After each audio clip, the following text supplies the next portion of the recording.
দর্শক, ভারতীয় উজানের পানি এবং অতিবৃষ্টির কারণে ফুলগাজীর পরশুরামের বেশ কিছু অঞ্চল প্লাবিত, ভয়াবহ বন্যার রূপ লাভ করেছে। এই মুহূর্তে ফুলগাজীর বন্ধুয়া দৌলতপুর উচ্চ বিদ্যালয়ের যে স্কুলটি আশ্রয়কেন্দ্র রয়েছে, সেই আশ্রয়কেন্দ্র থেকে সরাসরি যুক্ত রয়েছে। বাচ্চা কাচ্চা পরিবার পরিজন নিয়ে যে যার যার মতো পাচ্ছে এই আশ্রয়কেন্দ্রগুলোতে আশ্রয় নেওয়ার কিন্তু চেষ্টা করছে। কানায় কানায় কিন্তু কেন্দ্রগুলো পরিপূর্ণ হয়েছে। বাইরে পানি থই থই করছে, দেখতে পাচ্ছেন।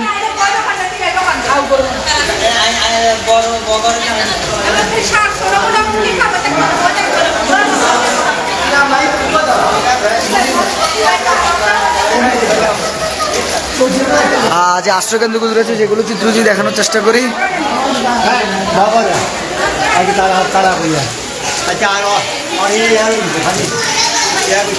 এখনও কিন্তু অনেকে এই আশ্রয়কেন্দ্রগুলোতে আসার চেষ্টা করছে। এটি ফেনীর ফুলগাজী উপজেলার আনন্দপুর ইউনিয়নের বন্ধুয়া দৌলতপুর উচ্চ বিদ্যালয়ের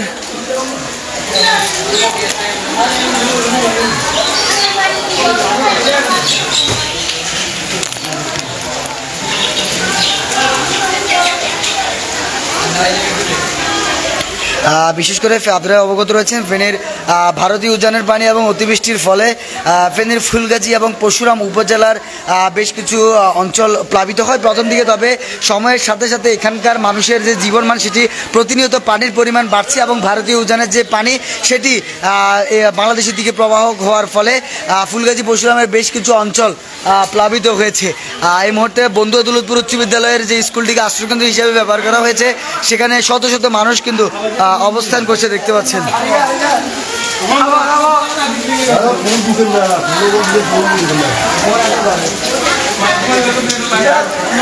বেশ কিছু সামাজিক এবং রাজনৈতিক সংগঠনের সদস্যরা আশ্রয়কেন্দ্রটিতে শুকনো খাবার নিয়ে এসেছে। তবে এখানে যতক্ষণ সময় বাড়ছে আশ্রয়কেন্দ্রগুলোতে মানুষের পরিমাণ ততই বাড়ছে। ভারতীয় উজানের পানি এবং অতিবৃষ্টির ফলে ফেনীর এই যে অঞ্চলগুলো রয়েছে এগুলো বেশ কিছু প্লাবিত রয়েছে। বিশেষ করে যদি চতুর্পাশ দেখাই, পানিতে থই থই করছে, দেখতে পাচ্ছেন। বসতঘর রেখে মানুষজন পরিবার পরিজন নিয়ে ফেনীর দিকে রওনা দিচ্ছে। সব মিলিয়ে এখানকার মানুষ একটি মানবিক বিপর্যয়ের মধ্যে রয়েছে। এখনও কিন্তু মানুষ ধীরে ধীরে যে আশ্রয়কেন্দ্রগুলো রয়েছে সেগুলোতে প্রবেশ করছে।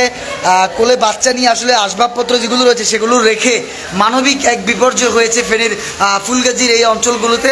মানুষজন এখনও এই আশ্রয়কেন্দ্রগুলোতে এসে শেষ ঠাঁই নেওয়ার চেষ্টা করছে। এই আশ্রয়কেন্দ্রগুলোতে রয়েছে সেখানে গবাদি পশুও কিন্তু রয়েছে। আমাদের কাছে যত তথ্যগুলো এসেছে, এখানকার মানুষ অনেকটাই ত্রাণ নয়, তারা বাঁচার আকুতি নিয়ে কিন্তু রয়েছে। অনেকগুলো গবাদি পশু এখানে অনেকে নিয়ে এসেছে।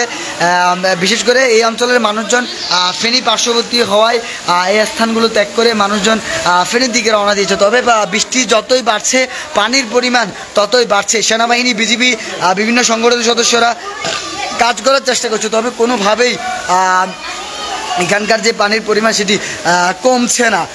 এক ধরনের মানবিক বিপর্যয়ের মধ্যে ফেনীর মানুষজন পড়েছে, দেখতে পাচ্ছেন।